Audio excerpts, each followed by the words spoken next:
Who doesn't love the smell of coffee? Okay, I know there are some people, but come on in. I want to talk to you about coffee and Jesus.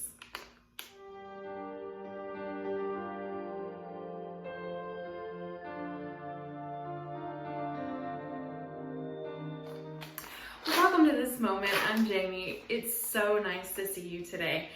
I want to talk to you about coffee. Oh, it smells so good. But before we do that, I want to talk to you about my awesome shirt. See it? Oh yeah. So my awesome sister-in-law Shannon made the shirt for me. She actually made one for each of the women in our family, and she has a super cool Etsy site, so check her out. I'm going to put it in the description below. Check out a few of the things that she has made recently. I love these little birds. They're so cute. But she's so talented. Check her out. If there's anything that you can dream of, she can probably knit it. So give her a shout out. Check it out. Click on her Etsy page. She's got so many things there. They're so cute. So shout out to Shannon. Thanks so much for the shirt. I'm digging it. And you guys go and check out her page. But I want to talk to you about coffee. I got my cup here. So smelling in that deep, rich smell of coffee. Oh, some mornings, that smell. I wish we had smell-o-vision, because then I could share with you the delight of the smell of that coffee.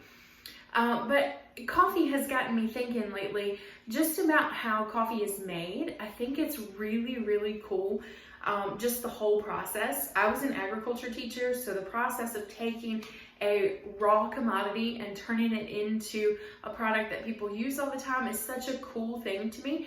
I'm gonna link the video below from how it's made, their episode on coffee. It is so neat to watch. But as I'm watching it, as I'm drinking my coffee and I'm thinking about how coffee is made, I'm remembering that coffee is roasted. So if you have ever roasted anything, it takes really high temperature. And what goes in is not what comes out. And it's a very delicate process, actually.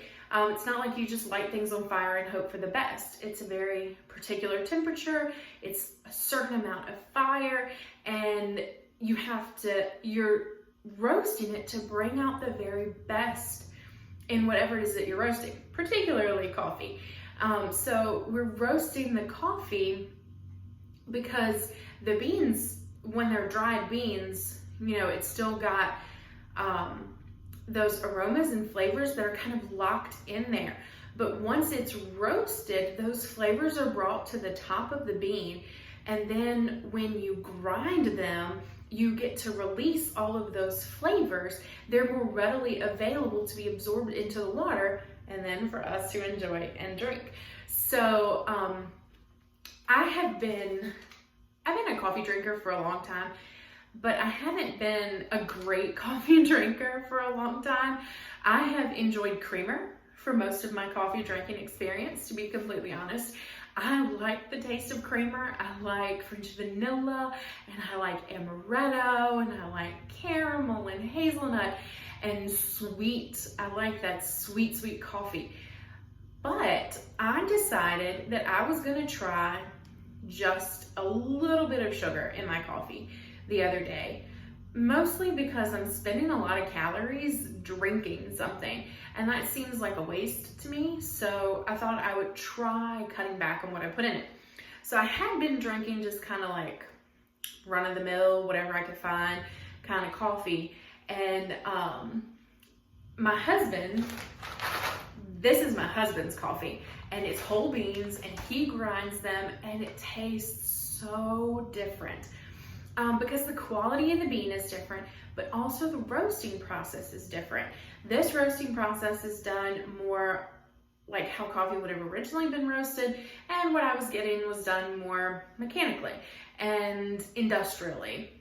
So while each one has its place in our market, maybe for drinking without added creamer and stuff, I need to go with the higher quality bean and higher quality roasting.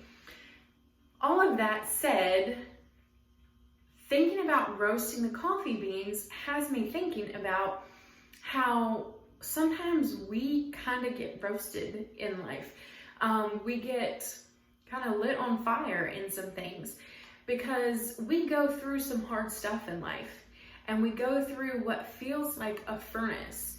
And I'm going to read you a verse from Isaiah. It's in Isaiah 48, it's verse 10, and I'm reading from the NIV version, and this is what it says. It says, "See, I have refined you, though not as silver. I have tested you in the furnace of affliction."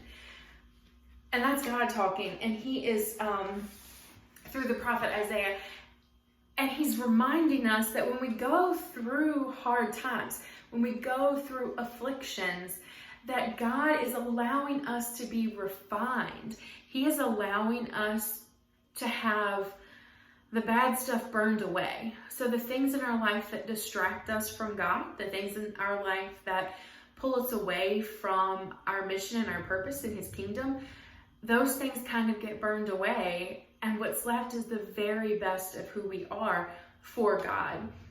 And I just think it's just such a profound thought to me. It's clearly from God and not from my tiny little human mind. But I also, whenever I think about furnaces and I think about the Bible, I always think about Ananiah, Azariah, and Meshedo. Now, you may not know them by that name. That's Shadrach, Meshach, and Abednego. I like to call them Ananiah, Azariah, and Mishael because those were their Hebrew names and not the names that they were given in Babylon. So their story is just this beautiful picture of what it looks like to literally walk into the furnace because you believe in who God is and who God says you are. And I think that's such a beautiful thing, to know who we are. That's part of the reason that I call them Ananiah, Azariah, and Mishael, is because it's so important to know who we are and who God says we are. Because when we walk through the fiery afflictions of this world, we have to know that we can rest in who God says we are.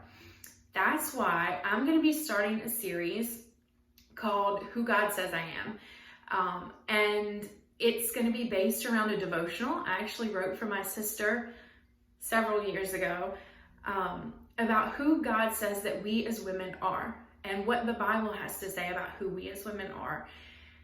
And hopefully by the time that we get to the end of this series, there will be an ebook available for you with the devotional. So I'm looking forward to putting that together for you. I'm so looking forward to starting this series with you about who God says we are, so that we can be assured of who he calls us, so that when we get roasted, may God produce the very best of us, that it would be a pleasing aroma to him. I love you so much. Thank you for being here. I hope that you were blessed so that you can be a blessing to someone else. Please give us a thumbs up, hit the subscribe button. If you haven't done that already, that is the best compliment that you can give us, and we appreciate it so much. I love you guys, and I'll talk to you again soon.